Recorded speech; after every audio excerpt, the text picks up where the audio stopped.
The time has finally come. Mike McDaniel has been fired as head coach of the Miami Dolphins. Stephen Ross finally grew a pair of balls at age 86, finally building up the courage to fire Mike McDaniel.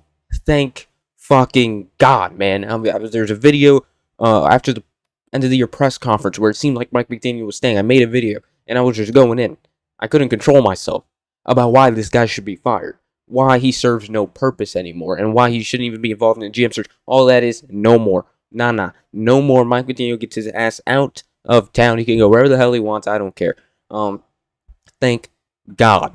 And this means obviously not only now along with the GM search, a head coach search, another head coach search for the Miami Dolphins. While I don't like being at head coach searches so often, this one I'm not mad at it. It was finally time to move on from Mike McDaniel. It just served no purpose anymore. I mean, his job coming to Miami was to get success with this offense in Tua Tagovailoa. Whether you say it was a success initially, or whether you say it was a success or it wasn't a success, you can look at it. It was a success initially, and then until it wasn't. Now we're moving off with Tua. That's for sure. That was before we fired Mike McDaniel. We're moving off with Tua. He's no more. He's no longer going to be the quarterback of the Miami Dolphins. So what does that do for Mike McDaniel? You know what that means? He serves no purpose. We do no longer need the offensive guy to get the offense and the QB1 rolling to get that number 5 draft pick success. He's gone. He's not successful. He sucks. We don't need him now we don't need Mike McDaniel anymore to an offensive guy. We need a guy that's going to build a culture and build a winning team consistently. We need a leader of men, a real tough head coach in Miami, especially. And hopefully, as I said yesterday, that guy's John Harbaugh. I mean, the Miami Dolphins don't fire Mike McDaniel if they don't have something in mind or don't catch wind of something possibly opening up. Whether that's Mike Tomlin if he loses against the Texans, whether that's Sean McDermott, whether that's John Harbaugh, hopefully. The Miami Dolphins caught wind of something, and they finally made the decision to fire Mikey McDaniel, which is the right decision, of course. And even if, we don't get a Harbaugh, which you can't be set on Harbaugh, because Harbaugh now, he has, 7 teams with openings, maybe even the Bucs job, because they're firing everybody. I mean, it looks like Todd Bowles might be out of town. He has going to have a lot of openings and a lot of places to choose from. Maybe even the Bills open up if they lose against the Jaguars. He has a lot of options, so you cannot set your mind on Harbaugh. Now, whether that's the top guy I want, that's probably the top guy you want, you can't set your mind on there.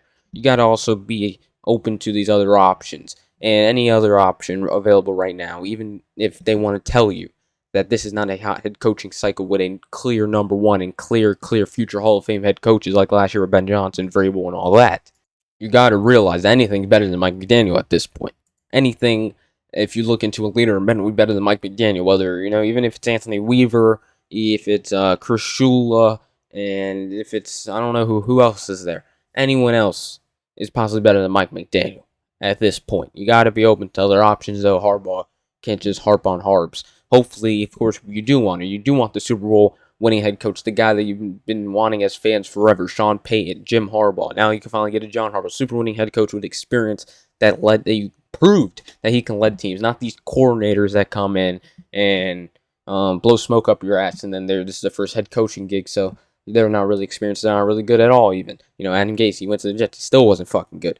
And now we see with Mike McDaniel again, another failed coordinator hire.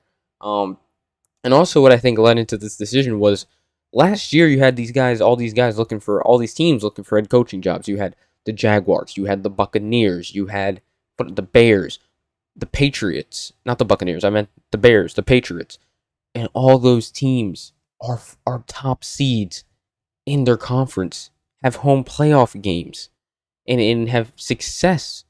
The Patriots won our division with Mike Vrabel, just hiring Mike Vrabel one season, and now they're back. The Jaguars, one season, have hired Liam Cohen, and now they're a playoff team. And of course, the Bears are one of the hottest teams in the NFC, so that definitely played into a factor with Stephen Ross and his confidants and his dumb and dumbers and his buddies to gather together and decide to move on from Mike McDaniel. Seeing these teams just in one season have extreme success that the Dolphins haven't had in 26 years off of hiring a coach last cycle. Maybe he thinks he can strike fire with this cycle and hire the guy. Look at Vrabel, experienced coach, was the hot candidate. Look at Harbaugh, experienced coach, is the hot candidate. Maybe he thinks he can catch the same lightning in a bottle that the Patriots caught, and I think Harbaugh is going to be would be really good. The statement from Stephen Ross regarding firing Mike McDaniel released here. It says, after careful evaluation and extensive discussion since the season ended, I have made the decision that our organization is in need of comprehensive change. I informed Mike McDaniel this morning that he has been relieved of his duties as head coach. I love Mike and want to thank him for his hard work, commitment, and the energy he brought to our organization. Mike is an incredible creative football mind whose passion for the game and his players was evident every day. I wish him and his family the best moving forward. Nice statement, and I actually believe the statement because you can tell that Stephen Ross didn't want to make the Black Monday firing. He wanted to make with Mike McDaniel first before he fired him. And he didn't fire him mid-season, so I feel like he did have some emotional connection to Mike McDaniel. They just didn't really want to pull the plug too soon on him, but eventually it had to happen. And as I said, I think something's developed and to where it does. Maybe it's even the GMs. Maybe he's going into the GMs and being like, "What do you think of Mike?" And GMs are like, "Nah, I want my own guy." That could be a thing too, which is very interesting for this to come. It is kind of weird to me that they didn't fire him right away too much. They let him go with that end of the year press conference where he said he was a little bit involved in the GM search and all that. Got the fan base a little riled up with that. It's a little weird at the end, but that's why I think something is coming about for the Miami Dolphins. Now, that sounds like I have confidence in Stephen Ross, which I don't like to have confidence in Stephen Ross. Throughout my whole entire lifetime, it's been proven. It's been proven through facts that you should not have confidence in Stephen Ross making any type of the right decision. Look, I'm looking right now. Detroit Lions have contacted former head coach Mike McDaniel for their OC job. He's going to be the hottest OC. He's a really good play designer and run game guy, and with Gibbs and them, it'll probably be nice for him to go there. But I don't care. He's off the Miami Dolphins. Who's got next? Hopefully, there's a lot of candidates out there. Harbaugh is obviously number one. Anthony Weaver is a head coaching candidate right now. I just saw something. You wouldn't be surprised if they interview him, which they should give him an interview. I think Anthony Weaver has deserved an interview. And of course, you do have to interview a minority, so I wouldn't be surprised if he is part of that group. And then we got Stefanski, of course, from the Browns. I'm trying to pull here. Raheem Morris could be a possible candidate. John Gruden, his name's always going to be there. You got all those guys.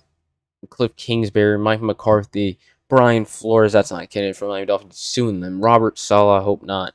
And Vance Joseph, former Miami Dolphins defensive coordinator with that playoff run, I guess you can say, in 2016. What do you call it if you just make the playoffs and lose? That's not a playoff run. A run to the playoffs is what you would call that.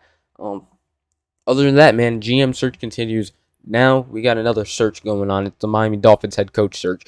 And hopefully we strike on both of them and hit a home run on both of them. I doubt it, highly doubt it. A lot of the talk is the fan base on Twitter and social media is getting a little hyped up about this, Chad Alexander, something, the Chargers assistant general manager and his connection to John Harbaugh. And then you got clips of him saying that he wants to build a bully of a team and stuff like that. So this fan base is kind of liking, digging this guy that just came late to the party a little bit, but he's now granted himself a second interview, I guess, since the first one went so well.